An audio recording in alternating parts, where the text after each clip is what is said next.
Thank you very much, everybody, and welcome. We know this is the post-lunch slot, so good job getting here, as our introduction said. We know you had a choice. We were up against, I think, somebody from Microsoft, and you can tell from our accents that we have travelled across the pond, so we are truly grateful for you making the effort to be here. What we're looking to show you in this session is really one thing.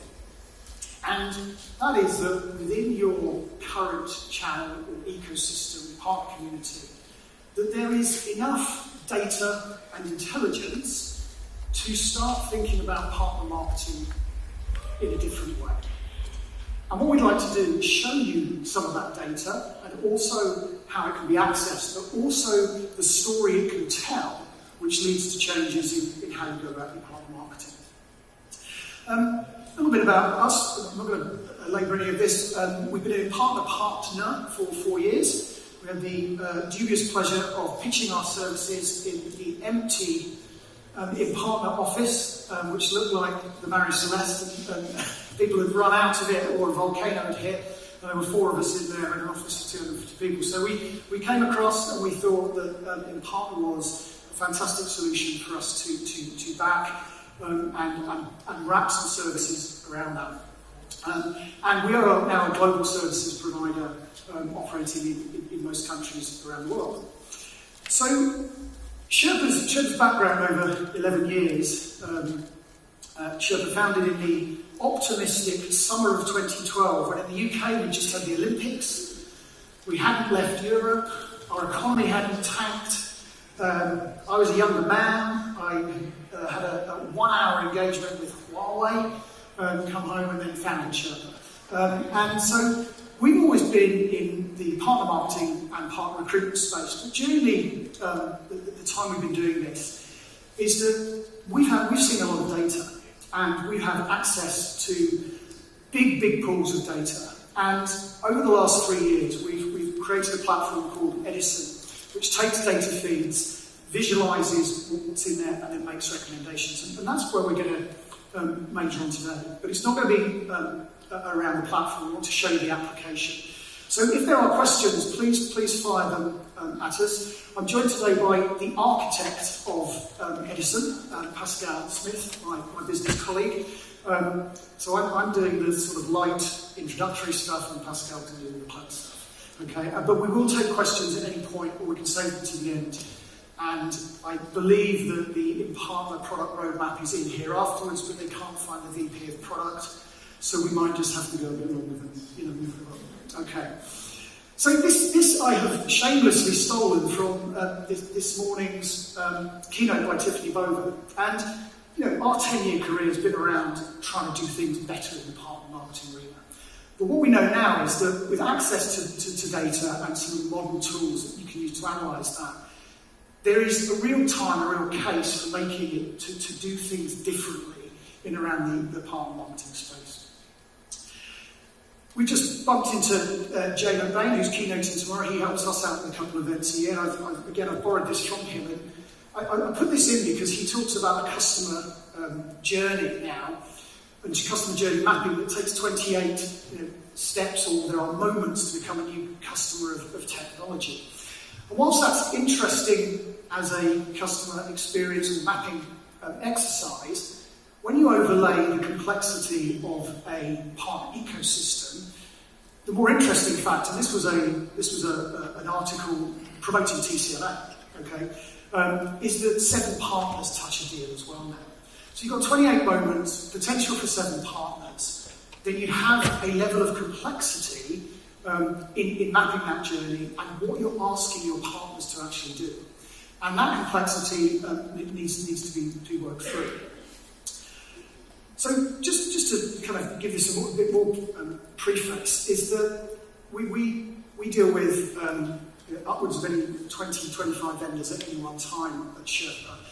And we get asked to fix things. That's kind of an agency's role. And sometimes we go and we deal with problems and we're asked to come up with creative solutions. And this is where our data work actually started. We were asked by Intel to come up with a way of scoring their partner community with for engagement with their IPA, their partner program. And that took 9 months. It was a big lift to do that, and there was a lot of work done on that. But this got us into the data arena. It was about three years ago. And we get, as I said, we get asked to fix things. I don't want to go through all of these one by one, but I think you can summarise down the left-hand side. And the first one is, we're being asked to get better adoption with the programme. We're asking to fix scale issues. We are asked to measure pipeline, not leads. We are looking at how partner marketing gets executed and the skills necessary for that. And also, we get asked to influence partner program changes. And in that environment, we strongly believe that data is key to any of the activities or the planning and the analysis you want to do. So what we've been doing is we've narrowed down, sorry it's a bit of an eye test, but and all slides available afterwards, of course. But we measure 33 partner attributes, and they are divided into three, which is marketing enablement and engagement. And we're not going to talk about this. This is a kind of full example, a full channel analysis. I want to bring this back to the partner marketing arena, where we actually look at 8 attributes to inform how partners score for skill and potential in and around the ecosystem. And those are, what industry segment are they in? That informs some of the work we do on verticalization for partners, which is an often requested activity. Geo, obviously important. How successful are they in terms of any incentive engagement? Share of wallet we measure, because I think there's a great stat from Jay which said if you are doing $1 million out of a $1.2 million reseller, you're doing a great job. If you're doing $1 million out of a $100 million reseller for your product line, that's not so good. And so we look at share of wallet. And then we've used some of the data modelling tools to look at the alignment between vendor and partner community in terms of messaging. And Pascale will go into this in a bit more detail. And then we look at marketing maturity and capacity. And by doing that, it allows us to map that partner community for skill, but also alignment. And we think the alignment is important. Hey, is this really focused on partner marketing, or is it on the whole partner? So when we have 2 options when we do the analysis. This is the full analysis, which looks at those 3 buckets of marketing, enablement, how well skilled up they are, and then engagement, the relationship between the partner and the vendor. We're going to come down a bit and concentrate on just the partner marketing attributes. So that's teeing up Pascale, so thank you. It's almost like a plan. So I'm going to hand over to Pascale, who's going to talk about the anatomy of an ecosystem with this lens of partner data. Thanks, Tom. So I wanted to prove Tom's comment that he made early doors, that actually you probably have enough data with the partners that you have at the moment to be able to really understand and use that data to inform decision-making around partner marketing. I've got someone looking at me very cynically, so you can tell me at the end if I've proved you wrong. But I wanted to start off by having a look at how many organisations structure the marketing investments they make in partners. And what we see is a per partner investment scale from very high for focus partners like GSI, strategic partners, at one end of the scale, going right down to the bottom end of the scale, which is a low per partner investment, a build once scale to many idea for the self-service partners. And that's the typical structure that we see often in mature partner marketing environments. Now, it's great because I think it fulfills a requirement for the program in terms of delivering marketing support to partners. It's normally based on revenue, which is good, and it drives tier mobility. The more revenue you produce as a partner, the more access you have to investment. And of course, because of this, it's very CFO friendly. But any partner marketer knows, or probably suspects, or has come across at some point, the fact that this structure doesn't necessarily relate to the marketing success criteria of partners, which is really critical if you want to drive successful marketing through these partners. And it also amplifies and sustains the 2030 rule, the 2080 rule, where 80% of your revenue is coming from 20% of your partners, when you're only really investing 80% of your marketing dollars into 20% of the partners. So you're only ever going to sustain and amplify that principle. And the other thing that we find true in the vendors and people that we work with is it's actually really hard to operationalize on a regional basis. It doesn't provide the detail required for partner marketing people to make the real decisions they have to make, what kind of marketing to which partner. And that's a challenge that is the regional reality in terms of partner marketers making decisions. So how do they make decisions? Well, I'm sure you'd ask 12 people and get 12 different responses, but the most common ones that we come across is they want to do marketing with partners who are actively engaged in marketing. They've done marketing historically, it's been successful, they want to come and they want to do more.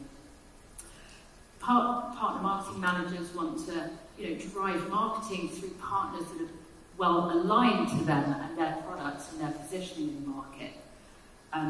They also want the partners to come and indicate what type of partner marketing they want to be involved in.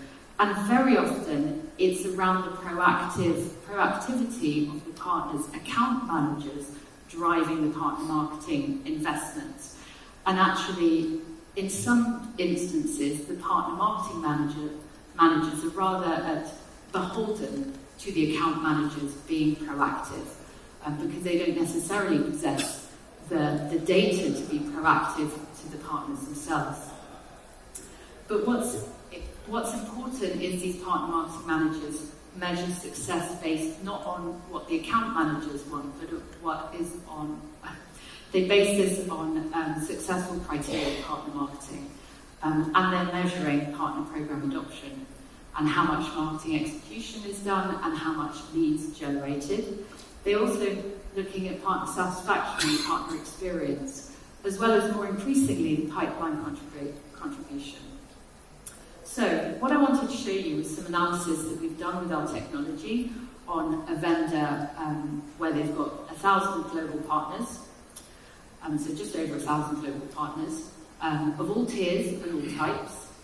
And this data is initiated from their own partner instance. So we've got the initiation point for all of the data that we're going to see comes from the in-partner instance. And that is the starting point when Tom says that you've probably got the data that you need already. So we look at two dimensions when we're analysing the partner marketing ecosystem. A key one is the marketing skill of a partner, because we know that if we're generating leads that go to a partner, if they're not really skilled in terms of their marketing automation, for example, they're not going to be able to nurture those leads effectively and close them. So skill is really important. And we look at the infrastructure of those partners. How much investment have they made in marketing automation or any sort of marketing tool? Do they have a CMS? Are they using analytics technology? We look at company dimensions, such as the age of the company, the number of employees, the size of the company in terms of revenue. And we also look at marketing activities that they've already done. So are they actively marketing in LinkedIn? Do they have high organic or customer findability? And that is, if a customer is searching for a particular product in a search engine, is that partner findable? So these are the areas of marketing skill that we can measure. And just to show you what that 1,000 partner ecosystem looks like, and this probably won't be a surprise to anyone here, it's variable. So in terms of company age, you can see down the bottom here we've got everything from a company that's 1 year old to 24 years plus, and the variation of the number of partners within those different categories. 65% of the partners in this example are aged between 4 and 11 This is an important metric in terms of partner marketing skill because, as we all know, the older the company becomes, the more sophisticated they are in the marketing that they do because they know better what works, they've tried out different things, they've got better processes in place. So it's an important metric in terms of skill. In this example, nearly 60% of the partners are really active on LinkedIn. That's actually quite low compared to most of the ecosystems we look at. Now, I know the data source of this, and this includes regions where they don't have LinkedIn, which is why that is particularly low. But we know that at least 60% of those partners are active on LinkedIn. And this is really surprising to me. And this is that findability metric, where if a customer were to search for a product within a search engine, that partner website is highly findable. 54% of the partners are more than 5 out of 10 score findability, which is actually really high. And we know that 14% of them invest in partner marketing automation of any type, and 60% of them have made substantial investments in marketing infrastructure. So what does that tell us? There's a lot of variation, not a surprise, but we can now quantify that variation. And to me, this shows a huge engine through which you can scale your marketing efforts. This is a really positive environment by which you can really drive marketing through partners. It's just we have to unpick what do we do with which partners. And that's why you need another axis on your graph. And that axis is about proposition alignment. So how closely do those partners' messages align with yours as a vendor? We look at product and solution messaging. So are they positioning the product category? Do they specify product types? Are they talking about wider solution references, both in their social media, on their website? We look at industry challenges that they're solving, vertical referenceability, and we're looking at their value proposition in general to see how well it aligns to the vendor. Now, how we do this is we use natural language processing. So we train our engine on the proposition, the products, and the messages of the vendor, and then we score that against the partners that they have to see which are more aligned and which are less aligned. And that gives us a really messy signal, which you can see here. So on the bottom, these are all the partners, which you can't make out the names of, and the points on the line represent high alignment and low alignment, which gives us a really interesting metric that we can add into that skill dimension. So for example, a partner that's in the middle, they focus on the right type of challenges, but they don't talk about the right product. A partner on the high end of that alignment talks about the right challenges and also talks about the right product in the right context that the vendor is interested in. Now, alignment can impact lots of things. It can impact program adoption. So we know that lots of vendors create partner-ready marketing material, campaign kits, material on their partner marketing automation tools. Now, if partners are not aligned in the messaging, they're not really going to use that material because it doesn't represent the propositions that they have in market. So it can really inform program adoption, and it can inform what type of marketing is appropriate for partners, but also how successful those partners are going to be delivering leads down the pipeline. Because if that is a proposition that's really familiar to them, their sales team, their nurture tracks are all going to support delivering the right message to those prospects and delivering pipeline opportunity. Right, so we've got skill and we've got alignment. And now the only thing that we have to do next is plot them together. And that's where you get a map. So on the y-axis you have how aligned they are in terms of their marketing, and on the x-axis you have their skill range. And suddenly you have something which you can navigate, and you can apply different types of marketing effort and program to the different areas of the map. So in that top corner there, you've got your most aligned partners with the highest skill. Now you can do something really exciting with these people. They've got the skill, they've got the alignment. This is your strategic marketing group of partners. And in fact, that whole top line should be treated in a very specific and intentional way, because actually they're your most aligned partner. So if you were to do partner account-based marketing, where you and the partner are going together with a joint message into a joint customer base, that's going to be really successful because your alignment is so well matched. And then, lower down, you've probably got demand generation partners. To do demand generation partners successfully to do demand generation campaigns successfully with partners to deliver ROI, they need to be a little bit skilled. There's no point running demand generation to create leads into partners that are not going to be able to nurture them and deliver pipeline. So that's where we would map those partners to. And on the other side of that skill line would be your self-service partners. They've got some alignment, but they're not necessarily that skilled. We need to support their efforts, but maybe not in a way that's highly invested on a per partner basis. Now this bottom line is typically fairly ignored by vendors, and these are partners who are not so aligned. They may be quite skilled, but actually they're not so aligned with you. So why would you go to market with them anyway? Why would you invest going to market with them? I think the better activity here is actually two-partner marketing. Get them more engaged in the proposition. Get them to understand the value prop and deliver, start thinking about how they're going to market on that basis before you invest in marketing with them. Now, because this isn't in PartnerCon, I wanted to highlight the group of partners, that total addressable audience, which we believe is right for partner marketing automation. Because sometimes, partner marketing automation feels like a bit of a silver bullet. You put it in, and then all the partners are going to flock to it and adopt it. But actually, there is an addressable audience for partner marketing automation, and that sits in this square here.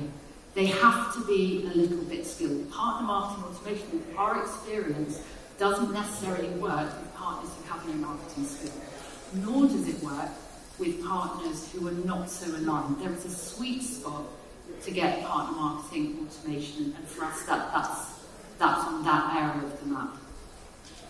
So, when you have something like this, it allows you to really, understand exactly which partners and what type of marketing to do with them. It helps you quantify it. It helps you understand the total audience for the different types of marketing to help you plan for budget, to help you proactively go to the account managers and go, we've identified this partner is relevant for this type of marketing. When you next go to your QBR, we'd like to talk to them about doing this. It's great segmentation for better two-partner communications. It supports, as I mentioned, proactive partner account management and much more sophisticated ROI calculations, because you can calculate ROI from different segments as well as from the marketing infrastructure as a whole. And of course, it's about applying, everyone's stretched resources to where it's needed to support successful partner marketing and ROI. So, to the cynical man there in the second row, what do you think?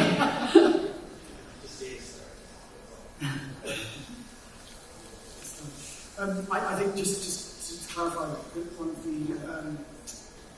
the dots on here are individual partners, and we've got the live data outside, and hovering over brings up a partner scorecard, which gives you a marketing score for that individual partner. We found that's been very powerful when you're talking to either regional or global leaders, and we filter right down to partner marketing manager or region, and they can build a picture of the marketing talent that they've got within that particular geography.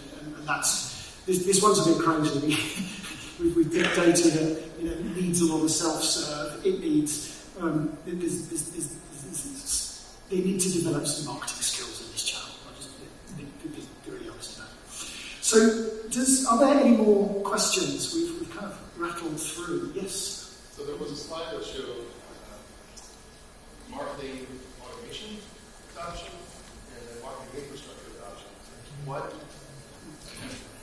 was a slide that showed marketing infrastructure adoption and marketing automation adoption. Why the distinction between the two, and what's the difference?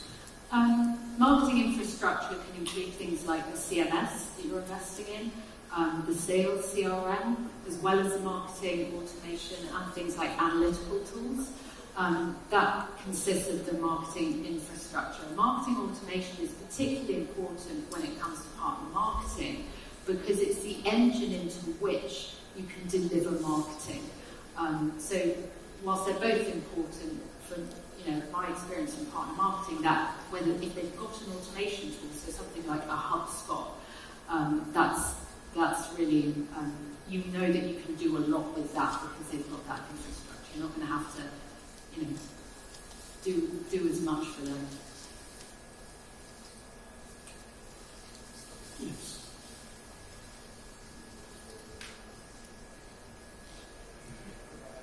Hi, I'm just curious to understand, it might be a two-part question, get my thought out.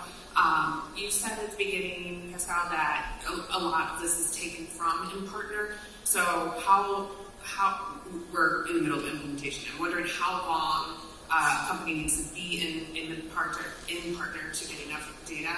And then part two is how are you measuring the marketing skill of the partners that we're working with? So to initiate an activity like this, you need a list of partners and that they're well segmented in partners. So as you go through implementation, segmentation such as type, tier, level of activity of partners is really important to do any analysis because that's the starting point. As Tom mentioned, all of these dots represent the partner. You've got to get that part of the analysis right. But all you need is a list of those partners in order to do this type of analysis. And the second question is how do you get a marketing skills score?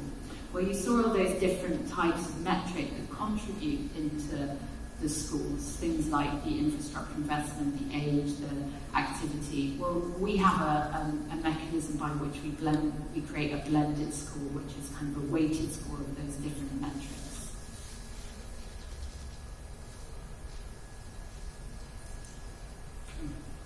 Any more questions? Okay. All right.